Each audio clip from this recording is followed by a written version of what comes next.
Welcome to the Takeover with Josh and Julie. I'm Josh.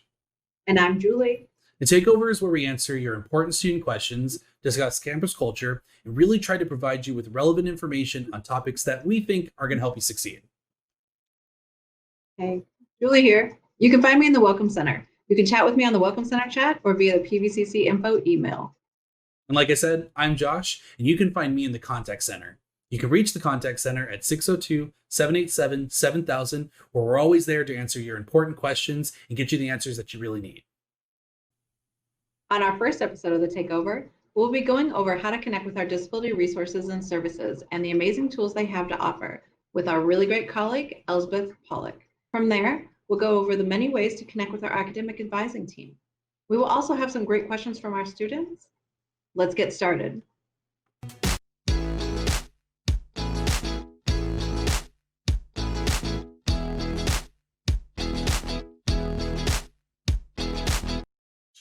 We want to thank you so much for joining us today. We're excited to have you as our very first guest in the guest house. Yay! Why don't we start off with a little bit about you, what you do at PV, and your background?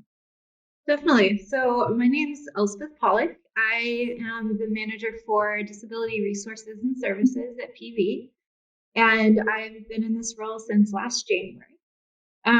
Previous to that, I worked at Arizona State University in the Disability Resource Center office, and then I've also been involved in a variety of other work, like a manager for an AmeriCorps program. I've been working at nonprofits that do work around prison justice, around immigration justice. So I have a big passion for working with people, helping folks understand how to navigate through institutions, and kind of have self-advocacy and self-empowerment and understand how to be their best person in the world and where their place is them.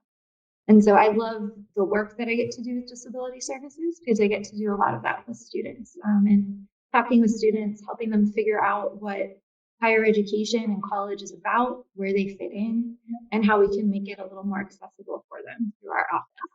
So a little bit about me. And a lot you kind of mentioned there about disability resources and services. So tell us exactly, what does DRS do? Yeah, definitely. I think there can sometimes be confusion around that, right?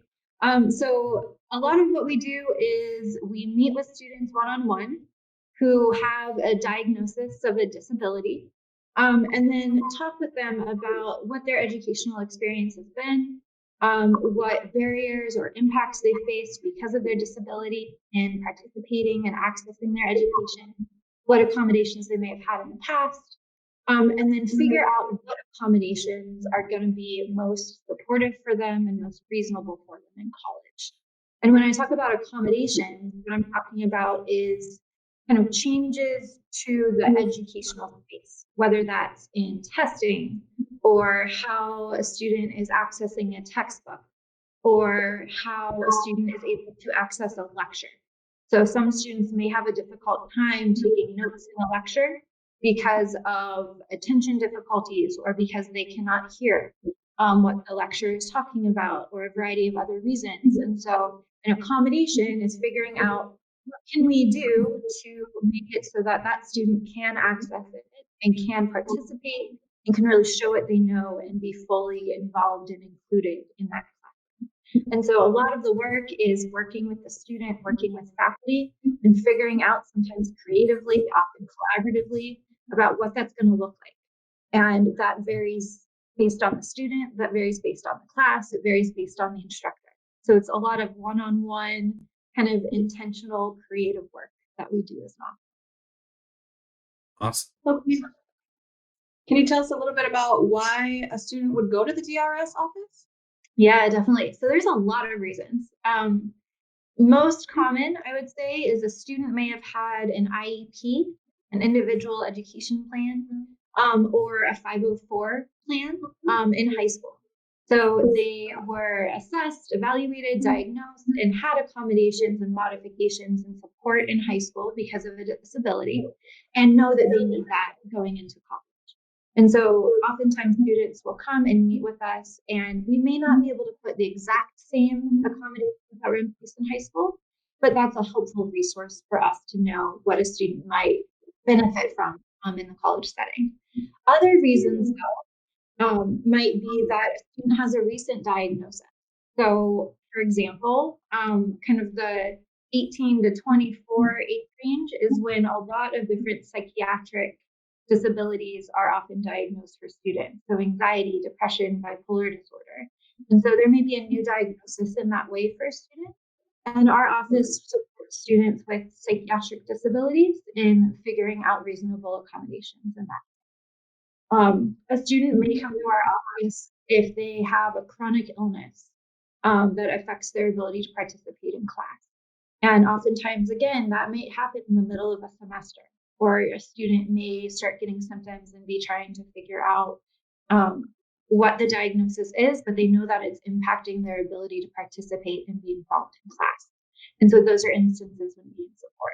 We also work with students with temporary disabilities. So I am currently working with a student that was in a recent car accident and had a pretty bad concussion.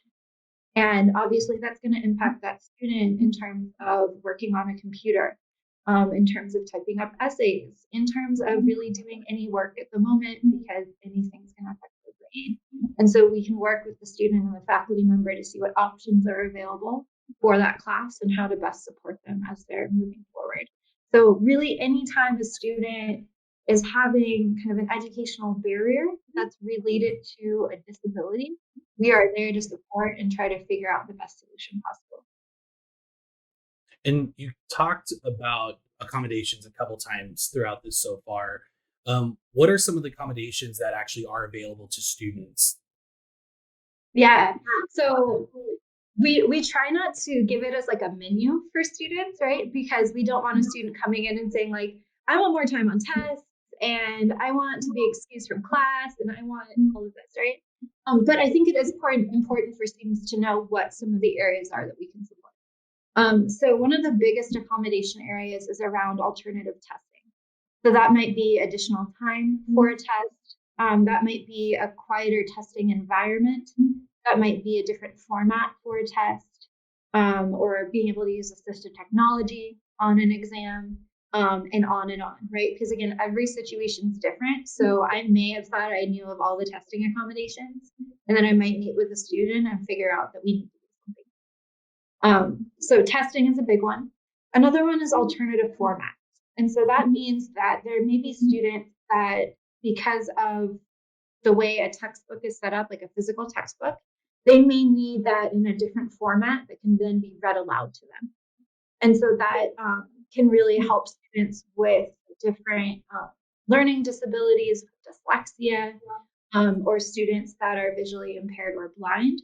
Having that audio format can be really beneficial. We also can work with students on kind of lecture access. So that might be a note taker, that might be a digital recorder, that might be a live scribe pen where you can take notes and record at the same time. That could be any number of assistive technologies that are out there now and are always changing. I'm always learning about new things from students. So making sure that students have that right approach to accessing the lecture. Captioning, ASL interpretation for students. There are accommodations around kind of assignment deadlines. The student has a chronic illness or something else that may flare up out of their control and they need some additional support around that. I could go on and on, right? Again, it's really what is the experience of the student? What is the barrier the student's experiencing? And then what do we need to do to put in place while still honoring the intention and the way that the class is set up? I can't go to a teacher and say, oh, you have these tests. Well, the student is not the greatest at taking tests, so no tests are allowed. But what I can do is say, hey, can we give the student some more time? And maybe can we give the student a separate testing space so that they can be as focused as possible and really do what they need to do and show what they know. So we need to honor the way the class is set up and the academic freedom of the professor, as well as the rights of the student. And that's always an interesting kind of balancing act that I get to be involved in as I do my work. So what should a student prepare for and expect? Yeah. It's a great question. So the biggest piece of meeting with us is really that first appointment. And to get to that first appointment, a student will first need to log on to our website and submit an application through the DRS Connect. And that is kind of our internal system that helps us keep track of students, does some case management for us, and lets us know that the student is registered. So they need to submit that application. And in there is a place for a student to upload any documentation. And again, that might be the 504, an IEP. That may be a letter from their medical provider. That can also be a verification form that we have available online as well, that a student can get to their medical provider to be filled out and then sent. So that first step is the application. After that application, what they would expect is to hear from us, usually within 1 to 2 business days, through email to say, hey, welcome, we're excited that you've contacted us, and we'd like to set up an appointment. And then students can call our office or use an online scheduler to set up that appointment with our office. During that meeting, it's really important for students to come prepared. And what that preparation looks like is be prepared to discuss your disability, know what it is, know when you were diagnosed, know what accommodations you may have had. And the big important thing is know what those impacts and barriers are. And so when I say that, what I'm talking about in terms of impacts and barriers are where are those places where, because of your disability, there are challenges or struggles or things that are a little more difficult to do, navigate, to figure out. Where don't you have that access that other students might have? Because we don't want, our purpose is not to give students like the ceiling of everything. It's to get you on the same level as all other students. We want you to have that equal footing and that equal starting point and have that access. And so as a student, being able to communicate about that and kind of have a sense of that and know what's worked, what hasn't worked, what strategies you've used and tried and have been great and some that have failed, and what other supports may be available to you and that you might need is a really helpful place to start in that conversation. We'll also look at any documentation that a student has, and then we'll decide what accommodations will be reasonable for that student. So that's really how to prepare for that first meeting. A big thing for me too is that the DRS office should not be the only support for a student. And so as we're having that conversation, I'm looking to hear and figure out what other resources might be helpful, whether that's tutoring, right? Our Learning Success Center or the Academic Success Coaches, or our Math Success Center and the tutors there and the success coach there. Is it our counseling department that has like career counseling as well as personal counseling? Is it getting connected with financial aid? And so that's a really important piece of that too, where our office may not be able to provide all the accommodations you need or all the support that you need, but we're part of such an awesome network of other resources and departments on campus. And so we can make sure that a student is connected in that way. So knowing kind of what you're looking for and what you need as a student is really helpful so that we can kind of serve you the best. In our offices, Julie's in the Welcome Center, I'm in the Contact Center. So we're in constant communication with students, whether it's in person when we're allowed to be, or over chat or over the phone. And we have heard over the years tons of different myths and misconceptions and random comments about disability resources or the office. What are some of those common myths or misconceptions that you run into that we can kind of, settle the dust and debunk right here? Definitely. So I'll share some ones I've heard, and if you all have some that you've heard too, would love to hear those as well. One of the big ones that I think some students are worried about is that being part of the DRS office is like on their permanent record, or that once they graduate, someone's going to know that they were using DRS services. And that's a big thing that I want to debunk on a couple of levels. So one thing is that it's not on your record. So it's not on your transcript. It's not on your certificate. It's not on anything once you graduate. That's an internal thing to our department. The other part of that, though, that I want to debunk is that having disability services means that there's something wrong or that it's not something to feel good about. It's something that, I'm trying to find the right word, but like I think there's sometimes embarrassment or sometimes feelings of The like not stigma. being good enough. Yeah. If you're working with DRS.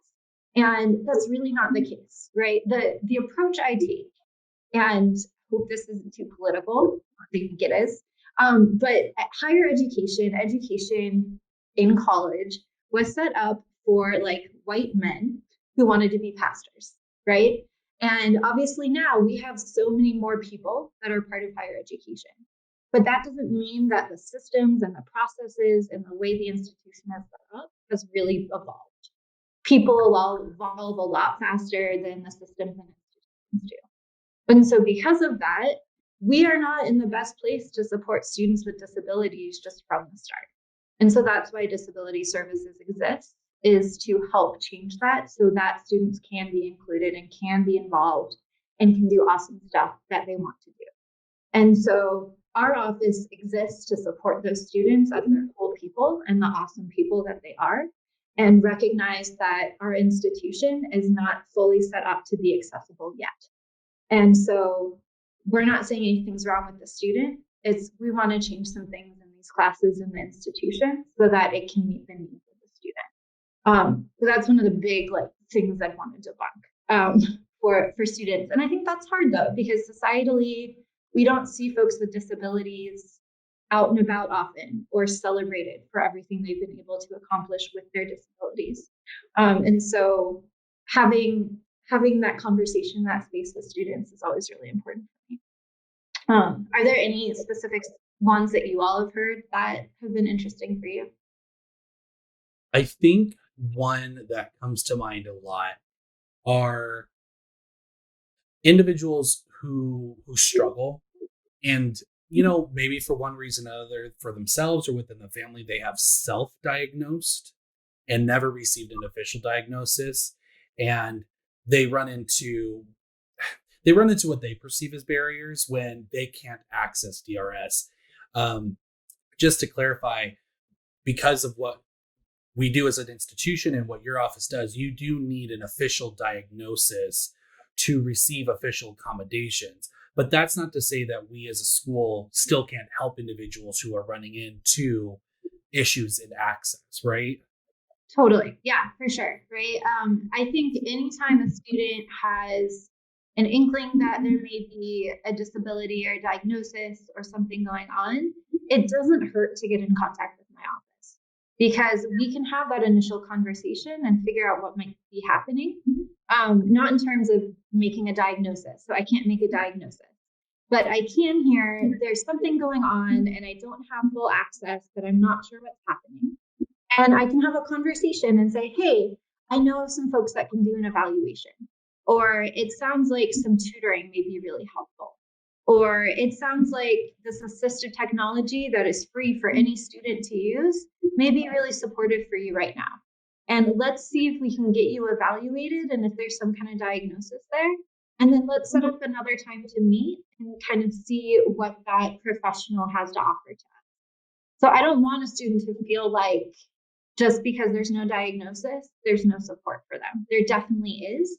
We just might need to walk through some of those steps and processes with them to get them to a place where, because of the policies we have, we can support them through accommodations. But there's a lot that can be done outside of formal accommodations for students.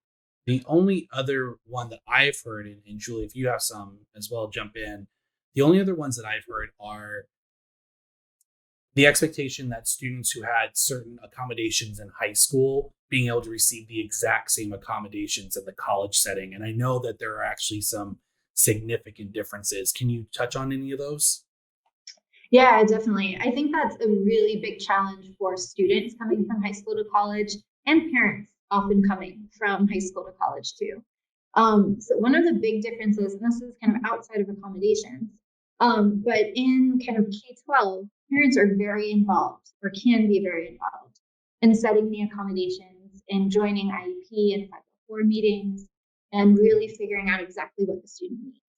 Once a student becomes a college student, though, those rights that the parents have change and are not really there anymore. So it's very much the student's responsibility to let the college know that they're a student with a disability and need accommodation, which in K-12, it's the school's responsibility to note if there's a student that needs accommodation because of a disability. And it's the student's responsibility to be in communication and make sure that if anything is not going well, that the ERS office knows and to contact us so that we can support them with faculty. In terms of accommodations, oftentimes in high school, students will get what are called modifications, modifications to the course, modifications to the curriculum. And this might mean that on a test, they don't have to answer as many questions, or they don't have to answer essay questions, or the way that they're being assessed is different. And typically in college, that's not an accommodation that we would be making. Students are still expected to do the exact same work as all other students. We might just modify, again, the amount of time on a test that they have to do that work, or the space that they're in to do that work, but they're still expected to do the exact same work as all other students. Written into some of those plans might also be kind of one-on-one classroom support or tutoring or that kind of work. And again, that's not an accommodation we would provide. And we can still connect a student with one of our academic success coaches or one of our tutors. And then there are also kind of tutoring services that are outside of our college that some students make use of because they need some more dedicated time with someone. But those differences for students are really important to know about. And I'll actually share wherever it's going to be a document and resource about that because I think it's a really important thing. Yeah. So I think you've touched on it a little bit earlier, but we've heard that students are sometimes concerned or worried about contacting your office. Why do you think that is, and what would your response to that be? Yeah, I think we talked about that a little bit just now. And again, I think it's that there's kind of a societal perception that having a disability is a wrong thing, is a bad thing that folks are looked down on. I think that comes societally, that comes from family, that comes from school, and the experiences that a lot of students have had in that. I have a lot of students that were pulled from the general education classes to have to go to their special ed classes. And just as a student, you know, that feels strange and icky sometimes, right? That you're being kind of called out as someone that's different than or not normal. And so going into college, I think a lot of students want to kind of reset and have, you know, ownership of their experience and who they are and what they're doing. And so some students will start college without those accommodations because of that, right? Because they want to try and see if they can do it without that. They don't want to be kind of pointed out in that way.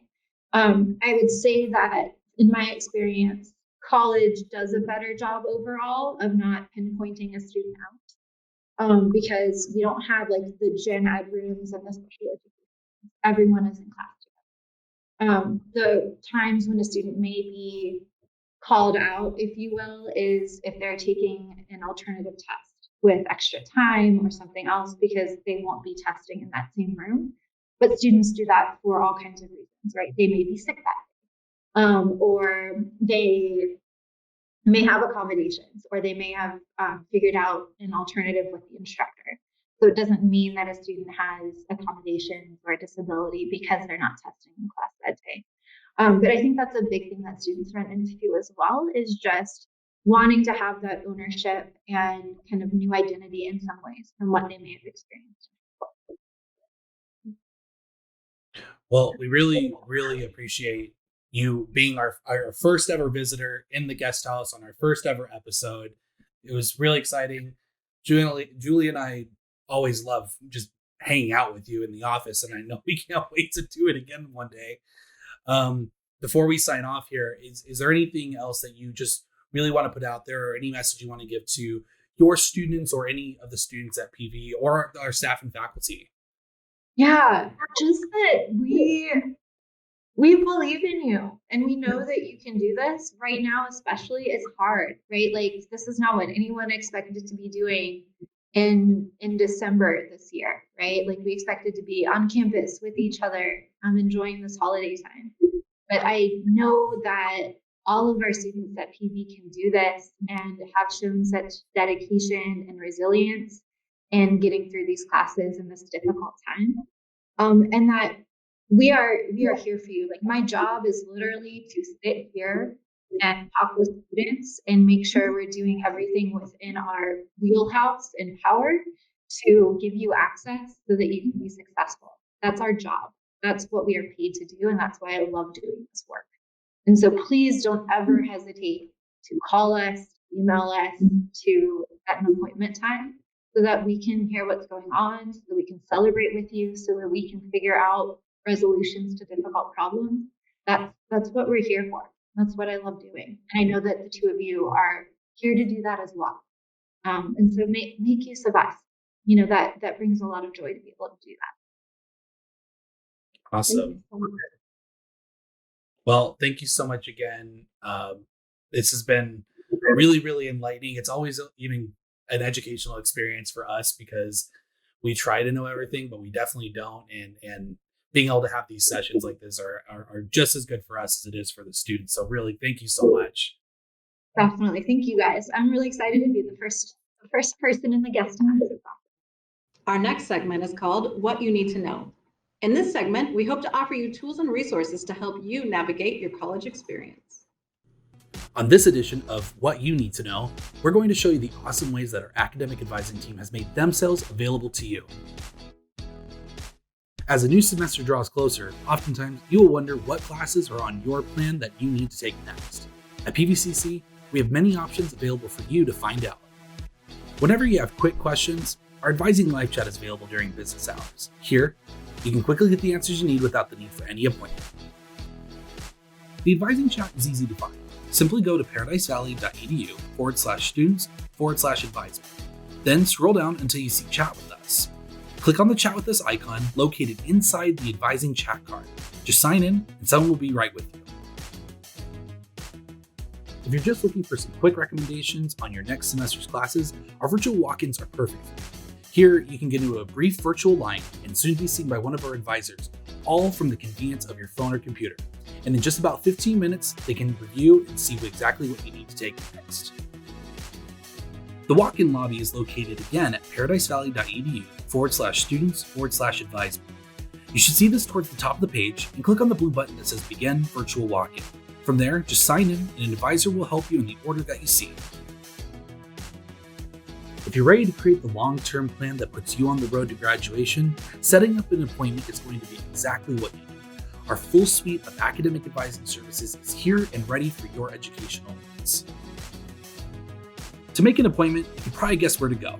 Yeah, paradisevalley.edu/students/advisement. On the same page, scroll down until you've located the advisor for your major. Select Make an Appointment under their portrait, log in, and simply follow the step-by-step all the way through. You will shortly receive a confirmation email once it's been done correctly. Remember, if you've already created this plan with an advisor, then the answers are already available to you. You can find these on the Student Center at my.maricopa.edu, log in, find them located on the left side under Other Academics, and then select Advising Notes. With all these great options, you have academic advising available right at your fingertips. And remember, our Welcome Center and Contact Center teams are always here to get you connected if you need help.